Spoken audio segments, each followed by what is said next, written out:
Bonjour à tous, merci beaucoup d'être avec nous pour une nouvelle émission du Talk sur le Figaro.fr. Nous sommes heureux d'accueillir aujourd'hui Marlène Schiappa. Bonjour. Bonjour.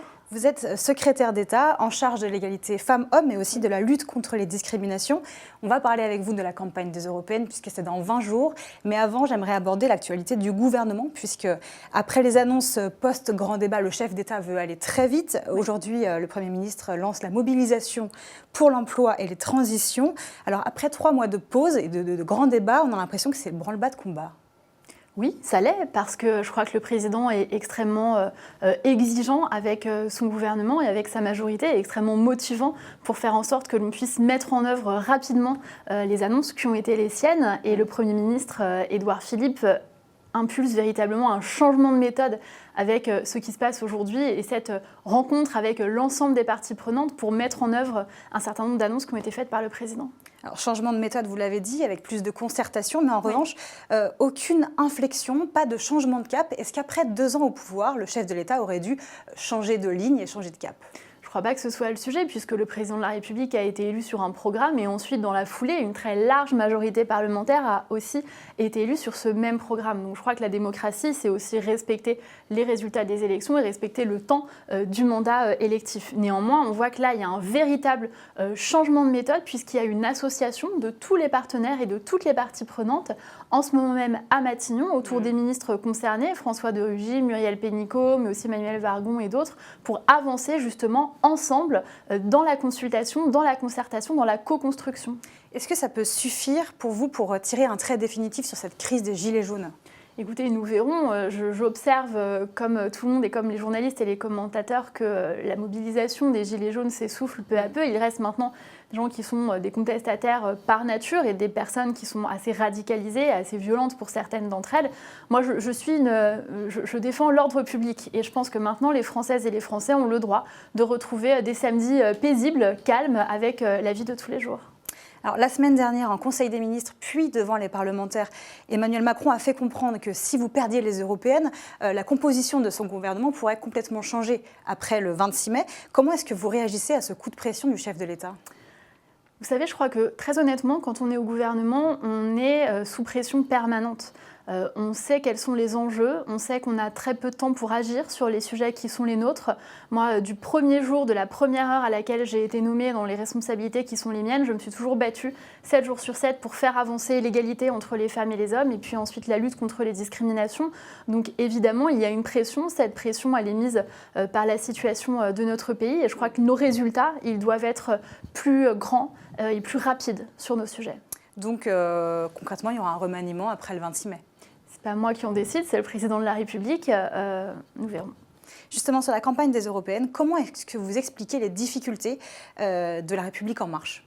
Les sondages baissent, on voit qu'il n'y a pas vraiment de souffle dans cette campagne. Comment ça s'explique pour vous ? Alors, plusieurs choses. D'abord, moi, j'observe que généralement, sur cette campagne des européennes, ça n'est pas un sujet qui crée une dynamique pour tous les mouvements. C'est-à-dire que moi, je ne vois aucun mouvement politique qui, actuellement, ait une dynamique et un souffle incroyable sur ce sujet parce que la campagne, au global, peut-être ne passionne pas encore les Français. Mais il nous reste justement une vingtaine de jours. Moi, j'ai organisé avec l'équipe locale et départementale au Mans une grande réunion publique. Nous avons 5 candidats qui sont venus et nous avons voulu faire découvrir les candidats. Parce que je crois que ce qui est important de dire, c'est que sur la liste Renaissance qui est conduite par Nathalie Loiseau, c'est pas une liste de recasés, c'est pas une liste de deuxième choix, de seconde main. C'est une liste avec quelqu'un qui était président des jeunes agriculteurs jusqu'à très récemment, Jérémy De Serles. C'est une liste avec la présidente de la Maison de l'Europe à Rennes, Marie-Pierre Védrenne. C'est une liste avec Mao Péninou, qui était adjoint d'Anne Hidalgo. C'est une liste avec Fabienne Keller, une sénatrice qui est élue à Strasbourg, qui porte des choses avec le parti Agir. C'est une liste de rassemblement avec La République En Marche, mais aussi Agir, la droite constructive, le MoDem, des personnalités engagées de la société civile, des écologistes comme Pascal Canfin ou M. Durand et d'autres. Et je crois que ça, c'est assez enthousiasmant. Et pourtant, vous avez vu que selon plusieurs sondages, dont celui d'Harris Interactive qui a été réalisé pour le Figaro, RTL et TF1, les courbes se croisent entre le Rassemblement national qui est désormais en tête et La République En Marche. Est-ce que pour vous, c'est un danger ? Bien sûr, c'est un danger. Je crois qu'une élection n'est pas gagnée tant qu'elle n'est pas jouée. Et moi, les 5 ou 6 ans de modeste expérience politique et électorale que je peux avoir m'ont toujours appris que tant que le résultat n'est pas sorti des urnes, l'élection n'est pas jouée, l'élection n'est pas gagnée. Donc je crois que là, tant que chacun et chacune ne sera pas allé voter le 26 mai, l'élection ne sera pas gagnée. Je rappelle qu'il y a un seul tour. Donc on n'est pas dans une élection dans laquelle on peut se dire on verra les rapports de force en présence et on fera un choix in fine. On est dans une élection à un seul tour. Donc il n'y a pas de deuxième chance. C'est le 26 mai qu'il faut aller voter. Est-ce qu'il n'y a pas un problème aussi avec votre candidate Nathalie Loiseau? On a vu qu'il y a eu une polémique d'abord en début de campagne, plusieurs maladresses de communication. Bref, ça ne prend pas. Pourquoi? Alors d'abord, il faut rappeler qu'on est dans une vie politique qui se nourrit de polémiques et une polémique balaye la précédente et puis précède la suivante et on peut jouer comme ça sur des polémiques ad vitam aeternam. Il m'est arrivé moi-même d'en être victime. Il suffit que vous ayez un propos un peu raccourci ou une maladresse là, on parle d'expression. D'une participation à une liste d'extrême droite au début des années 80. Oui, on parle de quelque chose qui date d'il y a 35 ans. Moi, il y a 35 ans, j'avais 6 mois, j'étais à la crèche. Je ne sais pas qui étaient mes amis à la crèche. Est-ce qu'ils sont devenus maintenant? Est-ce qu'on doit être comptable du parcours de gens qu'on a croisés une fois dans notre vie à 35 ans? Je ne crois pas. Et je pense qu'en plus, cette petite polémique, elle est déjà derrière nous. L'engagement de Nathalie Loiseau, il est connu. Moi, je connaissais Nathalie Loiseau avant de m'engager et avant de la retrouver au gouvernement, parce que c'est une femme engagée, notamment pour la place des femmes. Elle l'a prouvé dans son parcours de diplomate, où elle a réalisé de grandes choses pour la France. Ensuite, à la tête de l'ENA, où elle a voulu féminiser et porter la place des femmes pour que davantage de femmes puissent être hautes fonctionnaires, puissent prendre des responsabilités importantes dans notre pays.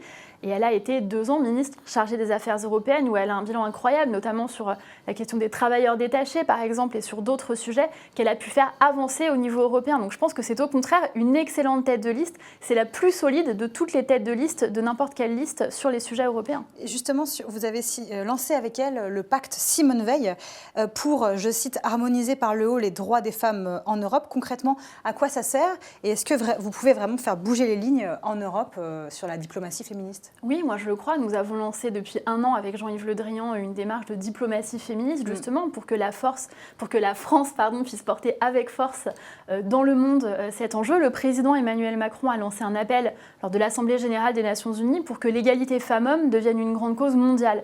Donc nous pensons, avec Nathalie Loiseau, ses colistières et ses colistiers de la liste Renaissance, nous pensons qu'il est possible que la France porte une politique féministe au niveau européen et que, avec ses partenaires, elle engage l'ensemble des pays dans un pacte Simone Veil qui permet d'harmoniser les droits des femmes vers le haut, dans l'état d'esprit de ce que souhaitait faire Gisèle Halimi il y a quelques années et qui n'a jamais été réalisé. Encore faut-il gagner les élections, non, pour pouvoir imposer des règles comme ça au niveau européen? Absolument, il faut gagner les élections et ensuite l'idée n'est pas d'imposer, mais bien d'avoir un pacte de travail commun avec nos partenaires des autres pays. Est-ce que le 26 mai, vous craignez un référendum anti-Macron?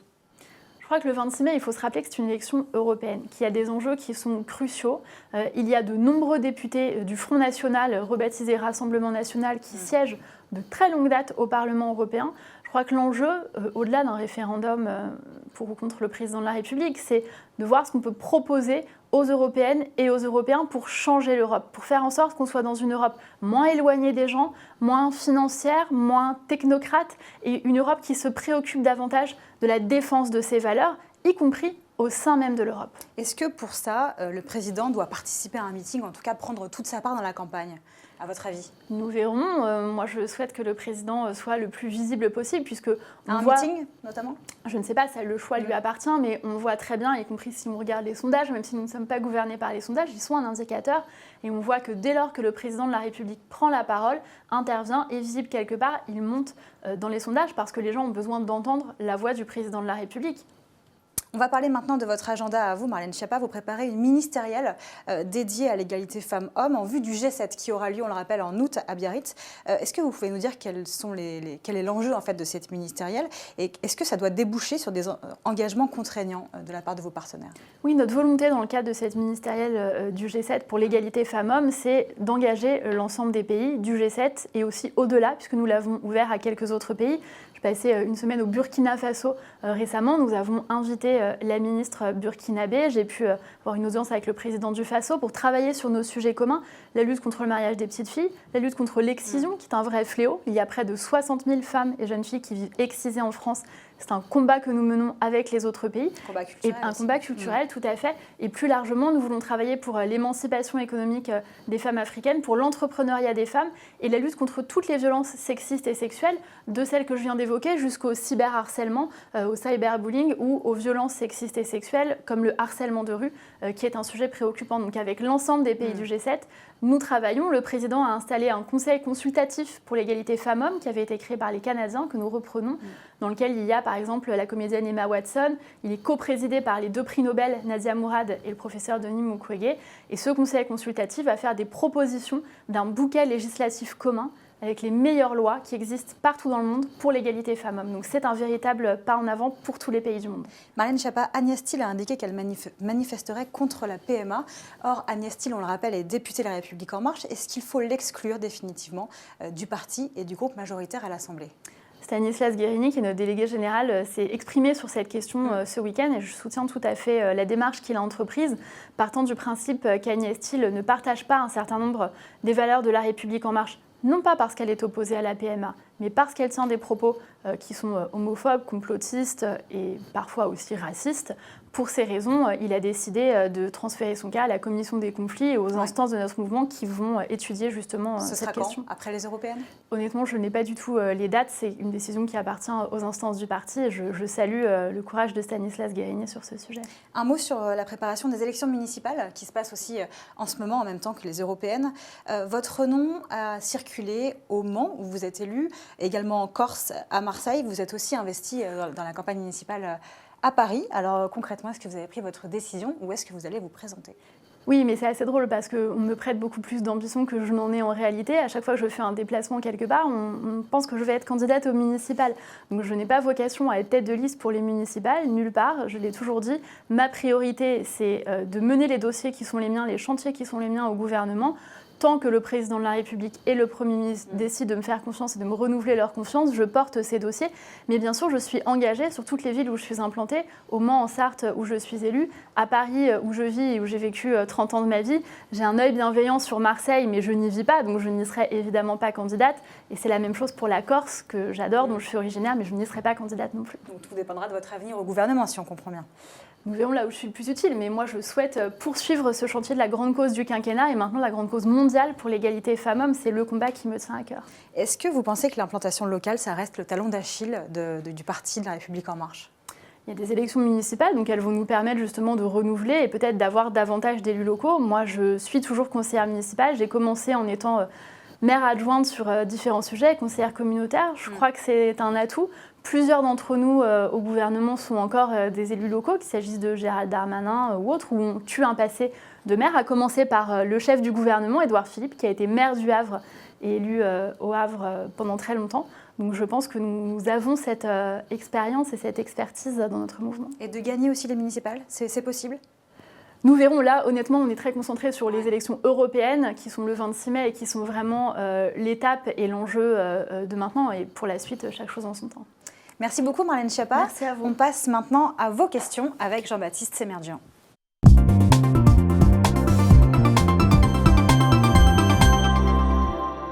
Bonjour Jean-Baptiste. Bonjour Mathilde, bonjour Marlène Schiappa. Bonjour. La première question, première réaction, c'est selon le compte Team Macron, donc qui est plutôt macroniste sur Twitter. Vous êtes devenue une icône incontournable du féminisme raisonné. Est-ce que c'est une fierté pour vous ? Alors, c'est un compte parodique. Il y a un compte qui s'appelait précédemment Team Macron, qui s'appelle maintenant Team Progressiste, que je vous enjoins à suivre. Et ce compte-là est un compte parodique, qui n'est pas du tout un compte pro-Macron, qui fait des faux tweets faussement pro-Macron, qui amènent à des réflexions telles que celui-ci. Et alors, comment vous réagissez ? Vous êtes une icône ? Vous êtes quand même beaucoup critiquée sur les réseaux sociaux ? Je suis beaucoup critiquée, mais je suis aussi assez populaire dans les sondages, sans immodestie ni modestie inconsidérée. Effectivement, je fais partie des personnalités qui sont exposées et donc qui sont critiquées, mais moi j'ai plutôt le sentiment quand je me promène dans la rue que les gens qui viennent vers moi me remercient pour ce que je fais pour les droits des femmes. Pour le reste, il y a des gens qui sont en désaccord avec notre politique, c'est le jeu de la démocratie, ils ont le droit de s'exprimer. Une autre question. Bombarino vous demande pourquoi la France a bloqué l'augmentation du congé parental en Commission européenne. Alors, c'est pas ce qui s'est passé. J'ai vu passer beaucoup d'articles là-dessus disant Emmanuel Macron a bloqué le congé parental, etc. D'abord, le président de la République n'est pas député européen, donc ce n'est pas lui qui décide de ce qui passe ou de ce qui ne passe pas. Ce qui s'est passé, c'est qu'il n'y a pas eu d'accord, notamment de financement, puisque l'enjeu, c'était de faire un congé 4 mois pour chaque parent, pour les hommes ou les femmes. Voilà, exactement, qui soit bien rémunéré. Dans l'absolu, c'est un objectif qu'on peut discuter et moi je trouve que tout ce qui permet aux pères de s'impliquer davantage dans la vie familiale va dans le bon sens. Mais là, en l'occurrence, s'il n'y a pas eu d'accord de financement, comment vous faites au niveau européen pour que des pays qui ne sont pas à l'équilibre dans leur budget puissent financer un tel congé? Est-ce que ce sont les entreprises, les employeurs qui vont payer? La question, honnêtement, mérite d'être posée et travaillée au-delà du totem, je crois. Mais vous êtes favorable à cette proposition? Mais comme je vous l'ai dit, la question derrière, dans l'absolu, qui est défavorable au fait qu'un père puisse s'occuper 4 mois de son enfant en étant rémunéré pour cela? Dans la pratique, qui paye? Je crois que c'est quelque chose qui se discute avec les partenaires sociaux, avec les entreprises, et c'est quelque chose qui doit être mis à l'agenda. Mais en tout cas, nous sommes favorables à l'allongement du congé paternité. Le Premier ministre a commandé un rapport à l'Inspection générale des affaires sociales qui présente plusieurs scénarios, et avec mes collègues, Muriel Pénicaud, Agnès Buzyn et d'autres, nous allons étudier dans les mois et les années à venir cette question. On reste sur une question très concrète. Camille voudrait savoir comment s'applique concrètement donc la loi contre le harcèlement de rue. Et combien d'amendes? Elle vous demande combien il y a eu d'amendes? On a eu très précisément 447 amendes verbalisation pour harcèlement de rue ou outrage sexiste depuis qu'elle a été promulguée, donc c'est assez récent, c'était à l'automne de l'année dernière, donc en quelques mois. C'est positif pour nous parce que quand on a voté cette loi, beaucoup de gens nous disaient mais c'est infaisable, vous ne réussirez pas à le prouver, il n'y aura pas de verbalisation.